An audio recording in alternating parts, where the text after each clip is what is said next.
রক্তাক্ত মৃত মায়ের পাশে পড়েছিল ১.৫ বছর বয়সী এই শিশুটি। চোখ মেলে তাকালেও সেই চোখে নেই প্রাণ চাঞ্চল্য। ডাক্তাররা জানিয়েছেন মাঝে মাঝে নড়াচড়া করলেও পুরোপুরি জ্ঞান ফেরেনি শিশুটির। গত ২৯ মে নেত্রকোনার পূর্বধলা উপজেলার বিশকাকুনি ইউনিয়নের কাছিয়াকান্দা গ্রামে ফজরের নামাজ পড়তে বের হয় কয়েকজন মুসল্লি।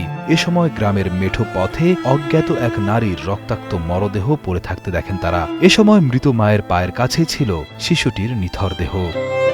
শিশুটিকে জীবিত থাকতে দেখে পুলিশের সহায়তায় চিকিৎসার জন্য পাঠানো হয় ময়মনসিংহ মেডিকেল কলেজ হাসপাতালে। সেই থেকে এখনও শিশুটি ভর্তি আছে হাসপাতালের নিউরোসায়েন্স বিভাগে। বাচ্চা রিসিভ করার পর যে রেসপন্স ছিল, বাচ্চা কিন্তু নাড়াচাড়াও ছিল না। তখন আমরা সব ধরনের ইনভেস্টিগেশন করালাম, সিটি স্ক্যান করাইছি, এমআরআই করাইছি। মাঝে মধ্যে নড়াচড়া করলেও পুরোপুরি জ্ঞান ফেরেনি এখনো। তবে অবস্থার উন্নতি হয়েছে বলে জানান ময়মনসিংহ মেডিকেল কলেজ হাসপাতালের senior staff nurse Zakia Sultana. Injection পাচ্ছে, অ্যান্টিবায়োটিক এবং স্যালাইন পাচ্ছে। এগুলো পাওয়ার পর বাচ্চা এখন অনেকটা ইমপ্রুভ। শিশুটি হাসপাতালে ভর্তি ২ দিন স্থানীয় ইউপি মেম্বার রুস্তম আলী ও আব্দুর রশিদ ফকির ও সুজাত আলীর দায়িত্বে থাকলেও বর্তমানে সমাজ সেবা অধিদপ্তরের শিশু সুরক্ষা বিভাগ শিশুটির দেখাশোনা করছে। সমাজ সেবা অধিদপ্তরের শিশু সুরক্ষা বিভাগের কর্মী রুমানা আক্তার জানান, শিশুটি সুস্থ হলে বুঝিয়ে দেওয়া হবে শিশু কল্যাণ বোর্ডকে।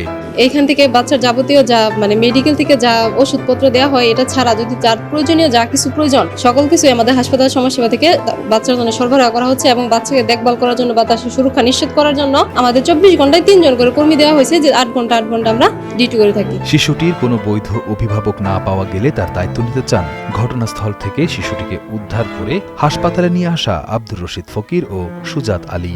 পরিচয় না পাওয়া গেলে বাচ্চাটা বালা করে আমি লিয়ে যাই বাড়ি। এটা তো একটা তো মুসলমানের কত জন্ম হয়েছে, বাচ্চাদের তো মানুষ, এটা তো বন্ধ ভালো তো নিত না। যেহেতু সারাদিন কষ্ট করে না খাই এই পর্যন্ত বাচ্চাটা নিয়ে আসছি, কষ্ট করছি।